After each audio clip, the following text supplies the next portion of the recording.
You're listening to From the Chair, and I'm your host, Mike Hamilton. Join us each episode as we talk to athletic directors from across America. We're going to talk about topics like leadership, career development, issues of the day, and I can promise you we're going to have some fun along the way too. So sit back, listen in, and let's dive in. Let's go. All right, welcome into today's episode of From the Chair. My guest today is Dr. Trayvean Scott, who is the Director of Athletics at Grambling. Trayvean, man, thank you for coming on. You're listening to From the Chair. Appreciate you joining me today. Hey, thank you for having me. Good morning. Absolutely. Look forward to talking about not only your career and the things that you've been able to be a part of, but also certainly we'll spend some time on Grambling, and we'll talk some about just the general HBCU landscape, if that's okay. So I want to jump right in. It's hard when you read your resume and your background to not have something pop off the screen that says, hey, this guy was a successful basketball player, a Southern grad, was at Southern for a period of time, and oh my gosh, now he's the athletic director at one of the biggest rivals, right? So maybe kind of bring us up to speed on your career path and how you ended up as the athletic director at Grambling. Absolutely. I always tell my colleagues I cut my teeth in academics, right? Worked at Southern as a graduate student throughout my tenure as a student athlete there. That kind of morphed and turned itself into a position as a graduate assistant. Stepped out of the business for a while, went into corporate America, and then had an opportunity to re-engage with then interim athletic director and head women's basketball coach at Prairie View A&M University, Sandy Pugh. And started there more of a special assistant to the AD role. I think there was some, if you recall, there was some well-chronicled academic issues at Southern at the time related to academic progress rate and unusable data. Kind of jumped in head first and started to resolve those issues. Then started to advance in my career from there. In 2021, I was named the inaugural vice president and director of athletics at Grambling State University. Obviously an arch rival, but I can tell you, sometimes you have heated rivals, and sometimes you have friendly rivals, right? And so, you've got a lot of husbands, wives, aunts, uncles, brothers, sisters on both sides of the coin. And until those teams get on their respective fields of play, the gridiron, the diamond, the basketball courts, they're friends until that point. And so, it's definitely been a challenge. I'm certainly elated and privileged to be the leader of such a storied athletic program at such a storied institution. Things are going great. I couldn't be more grateful to have this opportunity, and I'm looking forward to what lies ahead. That's great, man. So you have been fortunate enough to be a part of the NCAA Leadership Institute for Ethnic Minorities. You're a graduate of SMI, which, by the way, we share that in common. I'm a 1995 graduate of SMI. So back in the dark ages when we, still didn't have much in the way of cell phones and all that kind of stuff. And then obviously you've been a longtime member of MOA and some other organizations. I'm curious.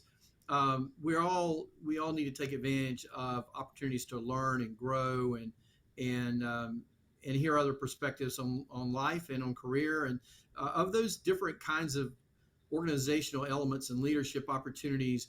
What would you say is either the one that had the most impact on who you are from a leadership standpoint, or gave you a different perspective on leadership?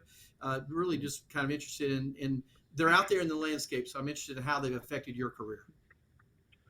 Excuse me. Without question, I believe that the NCAA's Minority Leadership Institute, the newly coined Dr. Charles Whitcomb NCAA Leadership Institute, Curtis Holloman, who preceded new executive director, Dee Merritt, does a phenomenal job. Her and her staff, and it's a 2-week program, a 2-year program. Basically set for, and I know I'm talking to a lot of my colleagues who really know this stuff, but, the impact of the program in and of itself is something that, really hones your leadership style and skill and really pushes you to be uncomfortable. And Dee Merritt does a great job, again, with leading that effort, and being able to find the next generation of leaders, right?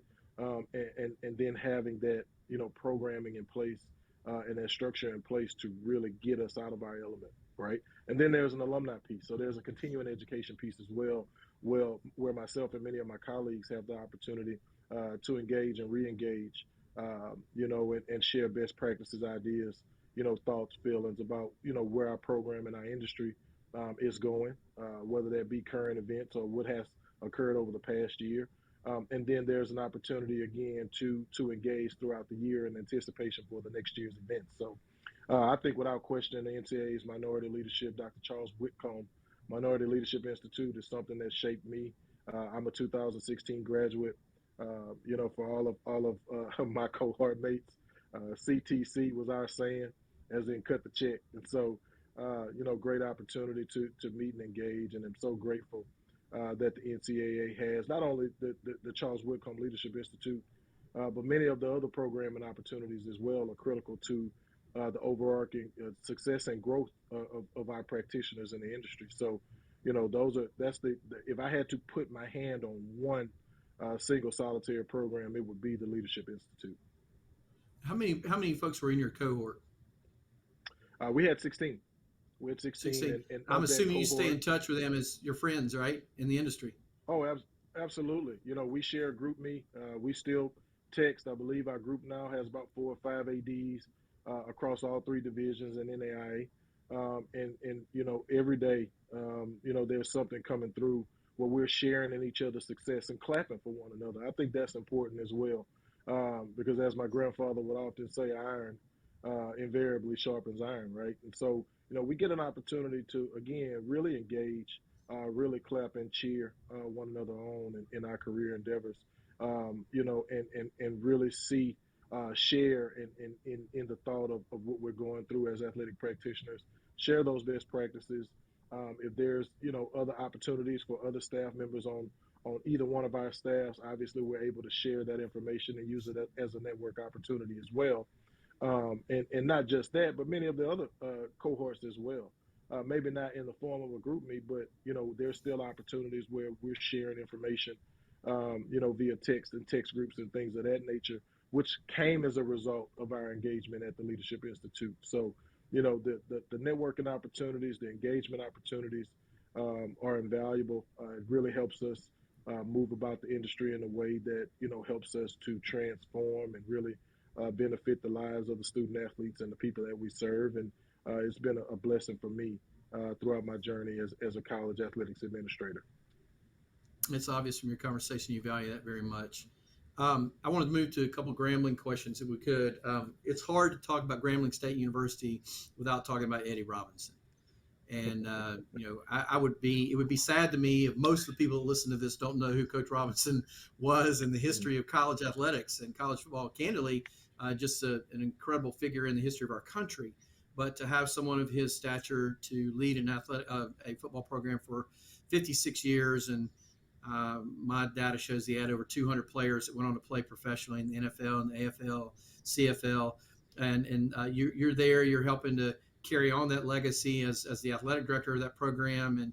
And tell me a little bit about how his influence and what he accomplished still has bearing on who you guys are in terms of just the values and culture and so forth that he set the foundation with. Well, I can tell you that you feel his presence, when you come on campus. Obviously the Robinson Museum is a stalwart piece in the town of Grambling. Eddie G. Robinson Stadium is literally 15 feet away from my office. You feel his presence, right? More so than that, I think you made reference to the 200 or so, student athletes that he was able to influence and who were able to play professionally throughout his 56 years, as a head football coach. But I think more importantly, what cannot be replicated is the impact that he had on building and molding men. And, every single coach, and Coach Jackson and I have this conversation, and I try not to add any pressure to him, but every single coach in the history of our program, a head coach of football, has won a championship. But more than that, every single coach has done a great job of trying to instill as much of Coach Robinson's philosophy as it relates to building and molding, better husbands, fathers, and leaders of our community as graduates of Grambling State University, and so that they can come back and again sow seeds into our great institution. So that's the biggest thing. His family is very active. I believe I saw his niece last night his granddaughter last night at our basketball game. I'm sure if that was her, I'll probably see her today. His family is very active. We celebrated his birthday a couple of weeks ago. Of course, we sang happy birthday to him at our home game. There's a birthday celebration at the Eddie G. Robinson Museum. And so, his legacy will live on forever. I think one of the biggest things to consider is you often hear that Eddie G. Robinson is the greatest FCS or HBCU coach of all time. I think that needs to be some consideration of being the greatest coach of all time, period. Especially in light of, all of the different changes in landscape of college athletics, going on currently. I mean, you'll never, and I always stop short of saying never, but I'll say it for the purposes of this argument. You'll never have a head coach 56 years at one institution ever again.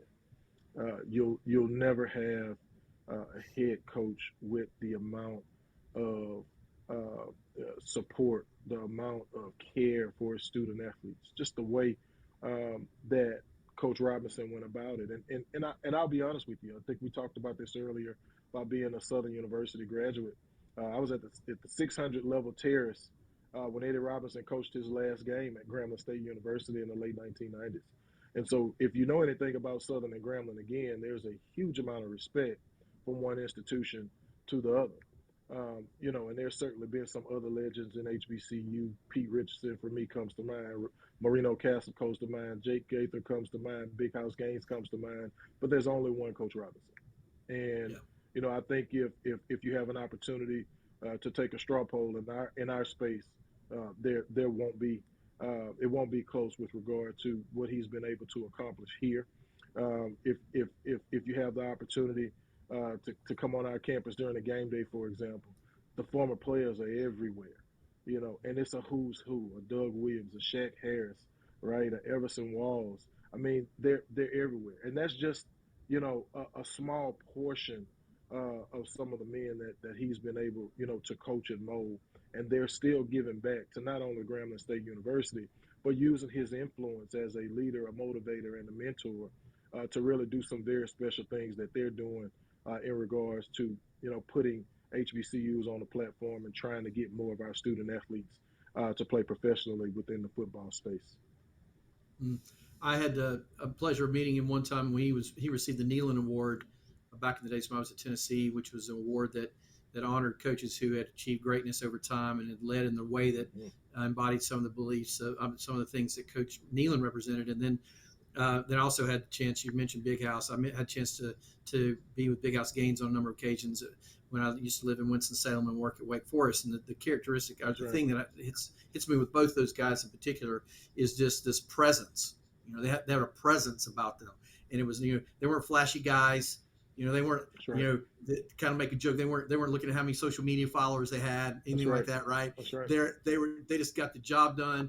They had an aura of respect and a presence, and those kinds of coaches still exist, obviously, but those two guys, along with the others you mentioned, certainly stand out. It's got to be an honor to be there where some guys had such a big impact. And you mentioned another name, Doug Williams. Just real quickly, we've had a Mm-hmm. relationship with the Doug Williams Center for Study of Race and Politics in Sports, Mm-hmm. and that's an important work there on campus. I don't know if they're involved with your athletic program at all or not, but I do know that they're doing some great work. Are you guys involved with the center in your athletic program? So not so much day-to-day involvement. Brandon Logan, the executive director, and I are great friends and great colleagues. So there's some connection there. There's obviously some interaction with some of the things that we're trying to do with some of the social action elements of the Doug Williams Center. And so there's not really much day-to-day involvement, but there's some interaction. Again with regard to some of the things that the center seeks to accomplish. Gotcha. Okay. So you also mentioned Hue Jackson. So it's, Mm-hmm. it's interesting to me, and I want to hear your perspective. There are a lot of coaches that have been successful across the spectrum of college athletics, college football, HBCU football. There have been some marquee hires in the last 2 or 3 years in the HBCU circuit for sure. Between your hire of Hue Jackson and former two-time NFL coach and unbelievable track record of experience, and Eddie George being hired here in Nashville, Tennessee State by Dr. Mickey Allen, and then Coach Prime down in Jackson State. Is that a trend line? Is that what do you think? What do you what do you think stands out to you as you look at those three particular hires happening within a short window of time? And I know your hire stands alone, so let me be clear. But do I read anything into that? Should I read anything into that? I don't think so. I think though, I think there'll be some other NFL guys who are definitely interested in becoming college coaches. I think for me, and I can only speak for me and how we made our decision. Obviously, I've got a high level of regard for Ashley Robinson, who's been a friend and mentor for me, to me rather for years, and Mickey Allen is one of my good friends in this business. But I can only speak to what my thoughts were as it relates to, identifying the next leader for our program. And for me, I wanted a coach. I wanted someone with coaching experience. I wanted someone, who could really prepare our student athletes for the NFL. Hue Jackson comes with an outstanding track record. It's been 19, now probably 20 or 21 with D'Amico Ryans being named, I think 20 coaches of color in the NFL. Hue Jackson's done it twice. But aside from that, he's been a coordinator. He's been a position coach. He's worked in college. He's worked, in FCS. He's worked in FBS, right? And so he had those a unique body of experiences that I thought would bring value to our young men of our football program. And then he works with great character, right? So he kind of fits that mold of carrying on the legacy of Coach Robinson, which we spoke of earlier, in building men and mentoring men to be great husbands, fathers, and contributors to society. So, for me, that opportunity in getting to know Coach Jackson throughout the interviewing process, we didn't talk football until we were getting ready to make the hire. We talked about Hue Jackson, the man. I got to know Coach Jackson and his family very well. He got to know me and my family very well, and understand the culture and the history of this campus and the trajectory of our athletic program. Were all things that we thought, were super important as it relates to being able to find a fit for the next leader of our program. And I said it earlier. Every head coach of our program has won a championship.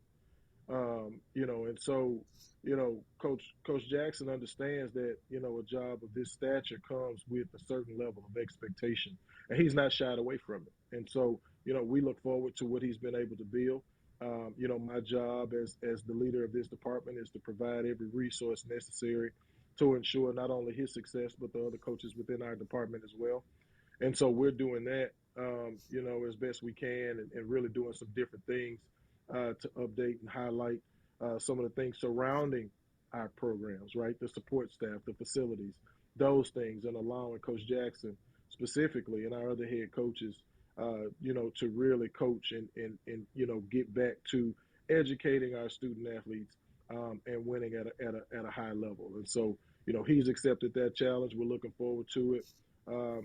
Not an ideal year last year, but definitely set what I thought was a great benchmark for setting the standard for what we were going to build upon moving forward. And so the trajectory of the program, I'm very pleased with, and I look forward to us really getting in and competing for a championship this year. Mm.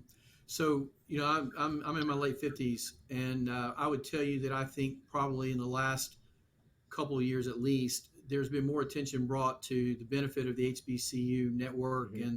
and of the institutions themselves, but certainly the athletic programs as well, more so than ever in my time that I recall.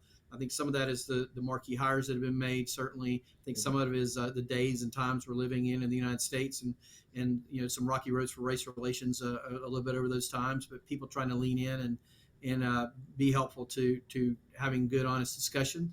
I think it's been celebrities and former professional players, delivering commentary. You've got things like the event you guys just participated out in Salt Lake with the NBA Classic, the HBCU Classic. I'm curious. Am I feeling? Am I? Is this? Am I true to my feelings? I mean, am I? Is it? Do you sense a different notion around the conversation of HBCU athletics and institutions? Do you? And then how? If you do, how do you make sure that you now leverage all this notoriety and more conversation around the enterprise? I mean, like, look, I can't imagine. I'm sure you probably got the numbers somewhere. The exposure Mm-hmm. your institution gets by playing in the NBA HBCU Classic as an example. Now that's a big question, so I'm interested to see No, your, no, your I answer. think you're spot on. I think though, let's unpack it this way: HBCUs, HBCU culture can't be replicated, and the things that have occurred with regard to people being open now to view what's going on at HBCU, specifically HBCU athletic events, and I'll keep going specifically, more specifically rather in football, have been going on for years. These are very special institutions. These are very special athletics programs, and I've had the privilege to witness and be around them for my entire life. And so, from my vantage point, the world now gets the privilege of seeing inside of these great institutions: the Gramblings, the Southerns, the Jacksons, the Florida A&Ms, the Texas Southerns, the Prairie Views, the Arkansas Pine Bluffs, the Mississippi Valleys. Some of the greatest uh, football, basketball athletes, period, have come from these institutions. I work at an institution, the only institution to have a Super Bowl MVP in Doug Williams and an NBA MVP in Willis Reed. Not a Yeah, lot of people know that. All right. And so when you start to talk about that, HBCUs didn't just arrive. We've been here, right? And so, yeah, I think it's important for us, obviously, to get that exposure. But I think more importantly, it's important for us not just to get the exposure from an exposure standpoint, but also to be able to monetize and continue to build not just our athletic departments, but our institutions as well. These are great institutions. All right, we're producing more than 50% of all PhDs for all men and women of color in the United States. HBCUs are necessary, right? And so, with that, I think that the challenge has to be issued to everybody else because HBCUs are here.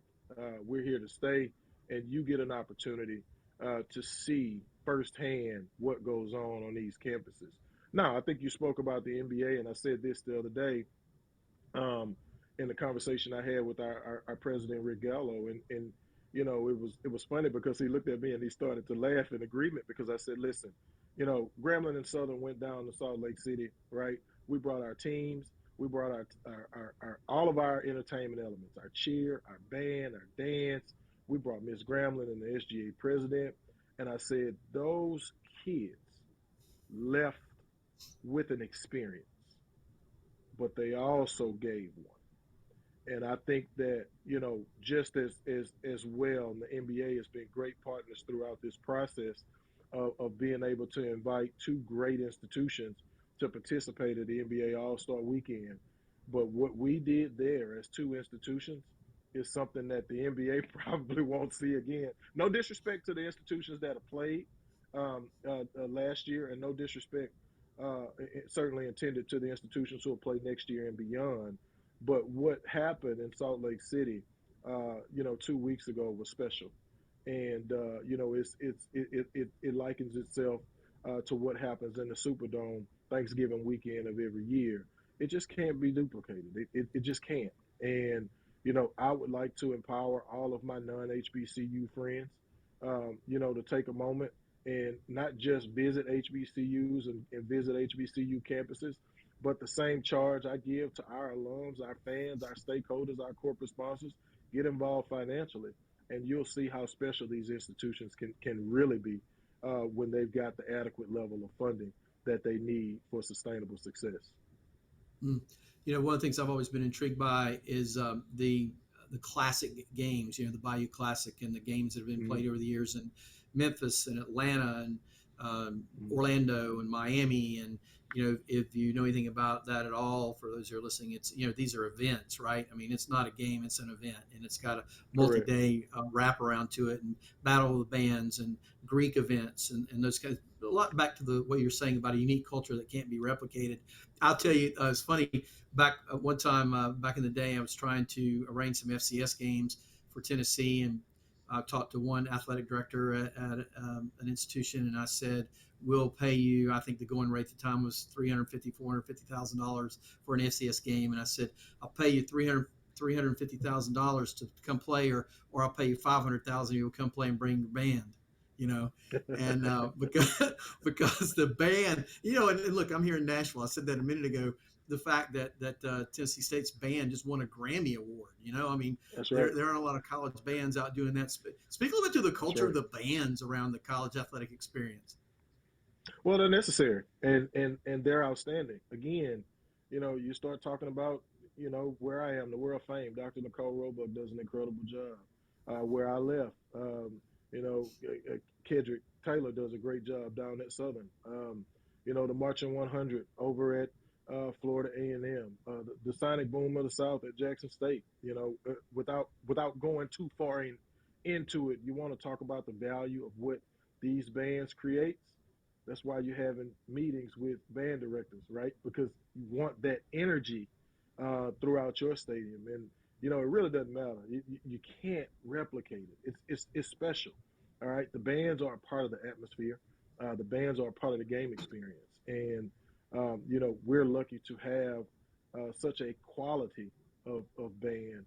To really update the football game day atmosphere as it relates to HBCUs. And again, I've only named 4 bands, but it's 20 more great bands, throughout the HBCU landscape, and not just in Division One. Some great Division 2 bands, but the culture of our bands is something that increases and enhances the experience with some of the great football and basketball. Last night we had a great basketball game, and our pep band came in and done a phenomenal job, just as they did in Utah, and that really changes and ups the energy of what's going on the field of play. But it's and also too, look, not to discount some great music. All right, I mean you're almost listening to it like it's on the radio. That's how high of a quality that our bands are being able to do, and they're critically underfunded. I mean, you talk about bands with 200 to 250 band members who don't get the credit that they deserve. So that's another element, and I'm big on being able to advocate for our band as well. Those kids work hard. They're up early in the morning. They're up late at night practicing. They're marching 10 and 12-mile parades. They've been pulled to football games. They have pep band. A lot of them are doing symphony and orchestra and things of that nature that have to deal with music outside of marching band, right? And so they've got a huge amount of responsibility in addition to their studies. So we've got to give credit to our bands and our band directors for what they mean to our game day, but also what they mean to their individual students as well, in being able to lead and mold them to become the best students that they can be as well. And so, I want to make sure that I'm clear on giving them the credit that they deserve, because I've never heard or been a part of any of my colleagues in our space giving the band, outwardly at least, the credit that I feel that they deserve as well. Mm. All right, let's as we go down the backstretch on the last segment of this interview, I want to circle back to your role there in Grambling State more specifically. I'm curious. There's a lot going on right now, right? I mean, we've got a new president of the NCAA. You've got the landscape of NIL, the portal, Austin, so many other things that you're having to navigate as an athletic director. The job has probably never been more complex than it is today. Where does Grambling sit in the middle of all that as it relates to maybe where you see things happening on your campus related to the portal, athletes coming or Mm-hmm. going, and how your coaches are utilizing that, and then also maybe speak to how you've had to view NIL from your chair. Okay. I can tell you that we've had an opportunity to host some pretty great student athletes. Um, not just portal, but pretty good high school athletes who either came to us or went to some Power 5 schools. So that speaks to the level of recruiting that our coaches have been able to do, specifically in football, men's, women's basketball, and baseball. You talked about NIL, and we've made some adjustments there. Grambling State University right now, I believe, is still the only institution with a departmental NIL deal. We have the capability to provide those resources to all of our student athletes, and we thought that would be a little bit better model. Obviously, when you've got student athletes, your star students, if you will, they're going to get the opportunities to be able to advance their names, images, and likenesses in a way that maybe everybody else or someone from a non-revenue a student athlete from a non-revenue sport wouldn't. So we were able to partner and provide that resource and access for them. But I tell you what, now the thing that we're continuously developing is a funding model to catch up with cost of attendance, right? How to leverage cost of attendance, name, image, and likeness with our student athletes to be able to be viable in some of those sports. Now, with basketball and women's basketball, obviously, we share the same amount of scholarships that are available with, any Power Five institution. All right, so the playing field is not as hard to level there. But in football, we've got to obviously get out, galvanize our donor base, be able to provide resources there because again, it's an arms race. So going back to facilities and things of that nature, so you've got to make sure your facilities are where they need to be. You've got to be able to ensure that you've got the resources necessary to provide an adequate cost of attendance model for your student athletes. And then again, as I spoke of earlier, we have the capacity now to do NILs for everyone. And so that certainly helps us as well, being able to identify those resources and provide those for every student athlete who chooses to participate. And so, that gives us a little bit, I wouldn't call it an advantage, but a little bit of an opportunity to advance at a little bit faster clip. But we're still continuously developing innovative ways and ways to allocate and reallocate resources to advance our programs and get the best possible student athlete that we can attract here at Grambling State University. All right, last two questions. First one is, you have been a student athlete. You've done athletic operations, done some fundraising. You've been a sports administrator. Is there a part of your job that you enjoy most? Being a fan. Listen, being a fan, going to games and watching our student athletes compete, watching them compete to the best and shaking their hands at graduation. Those are my two favorite things. I think you said it earlier. We've been able to do, or I've been able to do individually a lot of things, a lot of different things, and I think they, of course, contributed to my being here with you today and sitting in this chair. But I think, as a former student athlete, you get to go back and really put yourself, not necessarily relive, the student athlete's experience, but because you have that experience, you kind of walk with them, and kind of see, their journey, certain pitfalls, certain triumphs, that aha moment that many of them have, where they really start to get it.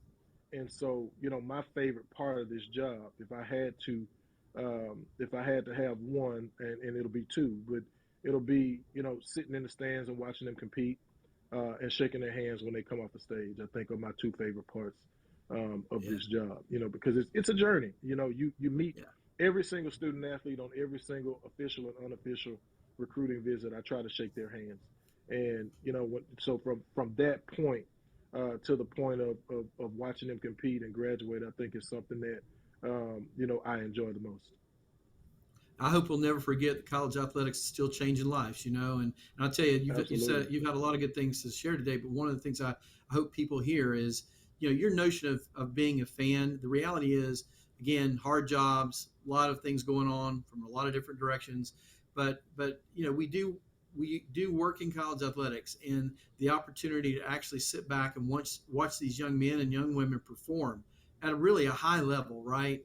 And to be a fan of what they're doing, that's the if you lose sight of that, if you lose desire for that, then you need to evaluate if you're in the right profession or not, right? Because absolutely, absolutely, it's a vital part of college athletics for sure. absolutely. And and Um, and you listen. The reality of it is, athletics is a vehicle for many of our student athletes to get that education. And so, being able to cheer them along the way, is something that's invaluable, especially to someone who leads an area full of student athletes to reach their goals and maybe change their family dynamic. I mean, you never know. Every kid is different. They come from our student athletes come from different countries, different racial, ethnic, socioeconomic backgrounds. And so, you meeting them where they are and sport being a vehicle to get them where they want to be is something that, I enjoy. and something that I really think is really lost in the job with all of the different elements of what's going on at the NCAA level here currently. Hmm. All right, last one. You are now, I'll call it settled in the job. I'm going to go as far as to say that you're coming up on your 2 year anniversary. You know where the bathrooms are. You know how to get in and out of the gates. You I know where the do. locker rooms I are. do. All that kind of stuff. I know how to file an expense report. So as you sit back and you start thinking about year 3 and beyond, what are your top 2 or 3 priorities as you think towards the future in your job at Grambling State? Um, so my first priority would be to go ahead and put ourselves in a space facility wise where we could take off. Um, my second priority would be to continue to develop our staff in a way where they can sit in this chair. Our assistant coaches in a way where they can be head coaches. Um, and probably third, I would have to, again, I cut my teeth in academics, taught in the College of Business for a couple of years down at Southern, would be to revolutionize the academic experience for our student athletes. And so, for me, that lends itself to being able to provide a space for academics that's transformational and helps them, to do things academically that they hadn't been able to do space wise. And so, facilities, growth and development of our staff, and really honing in on the academic piece of our student athletes and encouraging them to get as much education as they can, as this experience is, in fact, a 40-year experience and can change the trajectory of your life for a generation. So those are my top 3 priorities. I love it. Okay, man. Well, look, this has been great. You and I have not had the chance to ever sit down and break bread together before. We need to do that soon, somewhere Absolutely. across America as we find ourselves at different events, and hope we'll get the chance to do that. Thrilled for you to have this opportunity at Grambling State, one of the great universities in our country, unbelievable athletic brand, and it means a lot you take time to spend some time with me today. Hey, thank you for having me. And listen, anytime you need me, give me a call. It's a great day. Grambling State University, proud to be the VP in athletics here. And for many of my colleagues, thank you for, molding and instilling in me to help me get here. And I certainly like to pay that forward by pouring into the next generation of athletics practitioners, coaches, assistant coaches, and the like. So thanks, Mike, for your time today. Absolutely. All right, folks, you've been listening from the chair. I'm your host, Mike Hamilton. We're here every week. Today's guest has been Dr. Trayvean Scott from Grambling State University. We really appreciate his time today, and we'll see you all next week. Take care.